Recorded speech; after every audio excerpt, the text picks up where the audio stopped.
He looked deeper into the human mind than anyone before him. He believed that our thoughts, dreams, and desires, even the ones we hide, shape everything we do.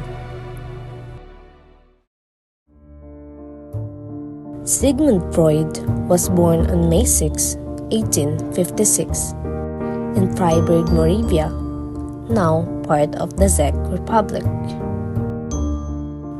He grew up in Vienna, Austria, where he studied medicine and became fascinated by the human mind.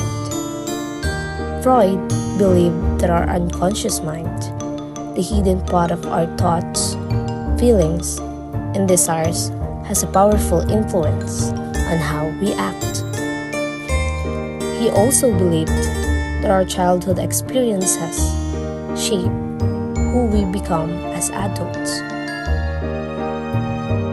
The structure of personality. Freud explained that our personality is made up of three parts that constantly interact: the id, the ego, and the superego.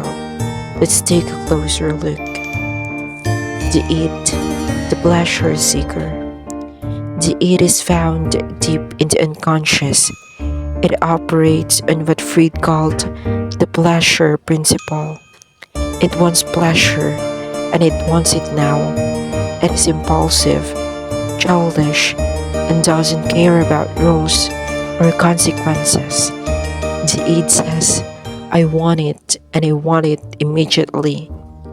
It's like the devil on your shoulder, always tempting you to follow your desires without thinking of the results. The ego, the balancer. As we grow up, we develop the ego, the rational and realistic part of our mind. The ego follows the reality principle. It tries to satisfy the id's desires in practical and acceptable ways. It helps us plan, think, and control our impulses. The ego is the balancer, the voice of reason that says, let's think before we act. The superego, the moral judge. The superego is our moral compass, our sense of right and wrong. It develops through our parents, religion, and society. It follows the morality principle, always aiming for perfection, not pleasure. When you do something wrong, your superego makes you feel guilty. When you do something good, it rewards you with pride. It's like the angel on your shoulder, guiding you to do what's right. Freud believed that much of human behavior results from the constant struggle among these three parts of the mind. The birth of psychoanalysis. Freud developed a method called psychoanalysis as a way of exploring the unconscious mind. He asked his patients to talk freely about their thoughts, dreams, and memories, a process he called the talking cure. By doing this, Freud discovered that many mental and emotional problems come from repressed memories and unresolved childhood experiences. When these hidden feelings are brought to the surface, healing can begin. Freud called dreams the royal road to the unconscious.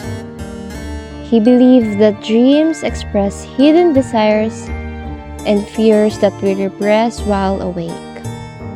In dreams, there are two levels of meaning. Manifest content, what appears on the surface, the literal story of the dream. Latent content, the hidden meaning, often connected to unconscious wishes or conflicts. Freud taught that by interpreting our dreams, we can uncover what our unconscious mind is truly saying. Freud's ideas didn't just change psychology, they also transformed literary criticism. This approach is known as psychoanalytic criticism, the study of literature through Freud's lens of the mind. Characters as psychological beings. Psychoanalytic critics analyze characters as if they were real people with thoughts, emotions, dreams, and hidden desires. A character's behavior, fears, or obsessions might reveal their unconscious mind at work. Sometimes, stories reflect the author's own unconscious fears, dreams, or unresolved struggles.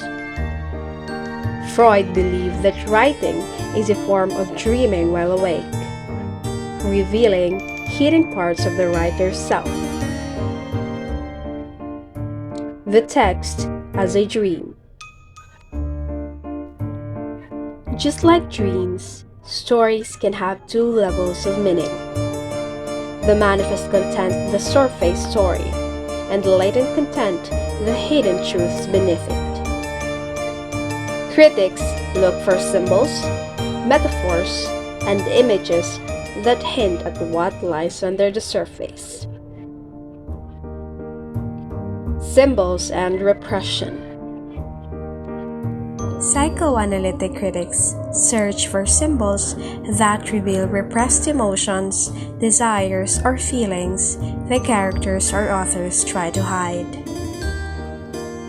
Common symbols include water as birth, cleansing, or deep unconscious desires. Dreams or nightmares as repressed thoughts or guilt. Mirrors as self-awareness or double identity.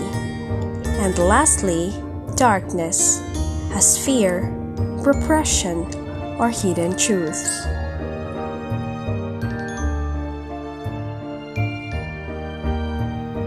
Though many of Freud's ideas have been challenged, his influence remains enormous.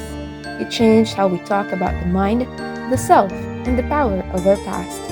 His theories inspired not only psychology, but also art, film, and literature, from mystery novels to modern cinema.